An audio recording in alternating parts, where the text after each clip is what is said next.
దేశాన్ని ఆర్థిక సంస్కరణల బాట పట్టించిన తెలుగు టీవీ పీవీ 105వ జయంతి వాడ భారత ప్రగతి ప్రస్థానగతినే మార్చేసిన ఆయన నిర్ణయాలను ఈ తరం స్మరించుకుంటోంది. పీవీ నరసింహారావు జయంతి సందర్భంగా ఢిల్లీలోని ప్రధాని సంగ్రహాలయలో ఫోటో ఎగ్జిబిషన్ ఏర్పాటు చేశారు. ఫోటో ఎగ్జిబిషన్ ను పీవీ మనవడు ఎన్వి సుభాష్ ప్రారంభించారు. కాంగ్రెస్ పార్టీపై పీవీ మనవడు ఎన్వి సుభాష్ ఘాటు ఆరోపణలు చేశారు. పీవీని కాంగ్రెస్ అవమానిస్తే బీజేపీ గౌరవించిందని ఎన్వి సుభాష్ అంటున్నారు. ఆయన ఇంకా ఏమన్నారు? మా బ్యూరో చీఫ్ గోపికృష్ణ ఢిల్లీ నుండి రిపోర్ట్ చేస్తున్నారు.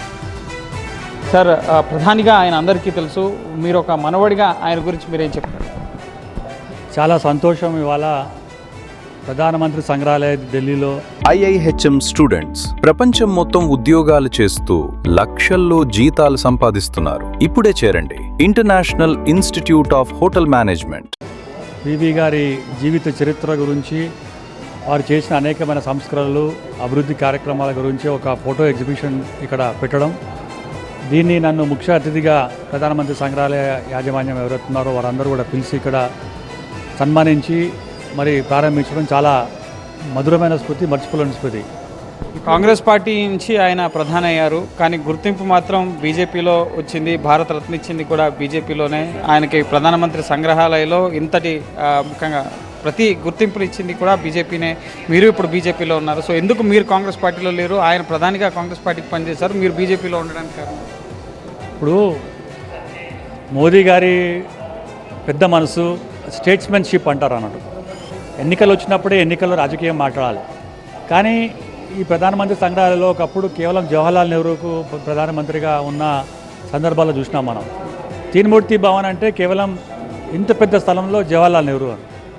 కానీ దేశాన్ని ప్రధానమంత్రులు, ఎంతోమంది ప్రధానమంత్రులు, మరి ఏ పార్టీకి చెందిన వ్యక్తులైనా కూడా, ఆ పార్టీలకు చెందిన వ్యక్తులైనా కూడా అరుదైన గౌరవం వారికి ఇచ్చి, ప్రధానమంత్రి అంటే సామాన్య విషయం కాదు, అనేకమైన సంస్కరణలు తీసుకొచ్చినారు. వారి వారి టర్మ్లో వారికి ఒక మంచి గౌరవం ఇచ్చిన ఘనత శ్రీ నరేంద్ర మోదీ గారు తక్కుతుంది అన్నాడు. అంతేకాకుండా కాంగ్రెస్ పార్టీ పీవీ నరసింహారావు గారిని ఏ విధంగా అవమానించిందో మన అందరికీ కూడా తెలిసిన విషయమే. ఈరోజు ఏంటంటే ఆ పెద్ద గాయాన్ని మళ్ళా మేము ఒక కుటుంబ సభ్యుడిగా మళ్ళీ తలుసుకొని మళ్ళీ ఇబ్బంది పడాల్సిన వస్తుంది అన్నాడు.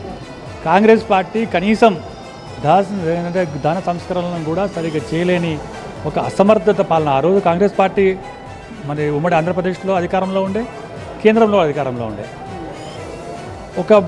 కానీ ఆయన 30 సంవత్సరాలు కాంగ్రెస్ పార్టీకి సేవలు చేసి, దేశం కోసం సేవలు చేసి ప్రధానమంత్రిగా ఒక అరుదైన గుర్తింపు ఇవ్వాల్సిన కాంగ్రెస్ పార్టీ ఏ విధంగా అవమానం చేసినారో, కనీసం ఒక ఇంచు జాగా కూడా ఇవ్వకుండా మరి శవాన్ని తిరిగి హైదరాబాద్కి పంపించిన ఘనత కేవలం కాంగ్రెస్ పార్టీ చెబుతుంది. కానీ ప్రధానమంత్రిగా నరేంద్ర మోదీ గారు వారిని మర్చిపోయిన పీవీ గారిని తీసుకొచ్చి ఒక అరుదైన గౌరవం, ప్రధానమంత్రి కార్యాలయం ఈ ఒక సంగ్రహాలయంలో ఇంత పెద్ద ఎగ్జిబిషన్ పెట్టిందంటే ఇది సామాన్యమైన విషయం కాదు. ఇది స్టేట్స్మెన్ అంటే.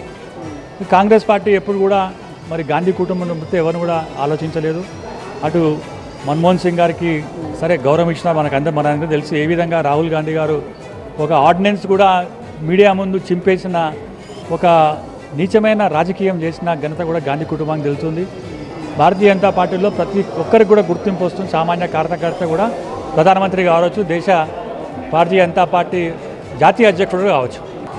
పదవులు తనంతటి తాను వచ్చి ఆ పదవులకు వెన్నె తెచ్చిన ఘనత కూడా పీవీ గారు. కొంతమంది ఆయన తీసుకుపోయి జైలు శాఖలో వేసినారు. జైలు శాఖలో వేస్తే కూడా సంస్కరణలు పట్టుకొచ్చినారు. ఎండోమెంట్స్ తీసుకొస్తే సంస్కరణ పట్టుకున్నారు. సంస్కరణ అంటేనే పీవీ నరసింహారావు గారు. 2024లో ఆయనకి భారతరత్న ఇవ్వడం జరిగింది. సో ఆయన పూర్తి స్థాయి గౌరవం దక్కిందా? ఇంకా ఏమన్నా కోరుకుంటున్నారు? 100% ఆయనకు పూర్తిగా గౌరవం దక్కింది. పార్లమెంట్లో కానివ్వండి, పబ్లిక్ స్పీచ్లో కానివ్వండి, ఎక్కడైనా కూడా పీవీ నరసింహారావు గురించి మంచి మాట్లాడిన ఏకైక వ్యక్తి అంటే మోదీ గారు. Thank you sir. ఇది ముఖ్యంగా పీవీ నరసింహారావుకి తగిన గుర్తింపు లభించింది. బీజేపీ నేతృత్వంలో దేశం కోసం పనిచేసిన వ్యక్తి పీవీ నరసింహారావు. అనేక సంస్కరణలు తీసుకొచ్చి దేశాన్ని ముందుకు నడిపిన వ్యక్తి. సో ఆ దిశగానే ప్రస్తుతం దేశం వికసిత్ భారత్ లక్ష్యంగా ముందుకెళ్తుంది. బీజేపీ కూడా దేశం కోసం పనిచేస్తుంది కాబట్టి తాను బీజేపీలో ఉన్నానంటూ ఇటు ప్రధానమంత్రి సంగ్రహాలయంలో పీవీ నరసింహారావు గురించి ఒక ఫోటో ఎగ్జిబిషన్ ఏర్పాటు చేయడం పట్ల ఆయన మనవడు ఇటు ఎన్వి సుభాష్ హర్షం వ్యక్తం చేస్తున్నారు. రమేష్తో గోపికృష్ణ, TV9 న్యూఢిల్లీ.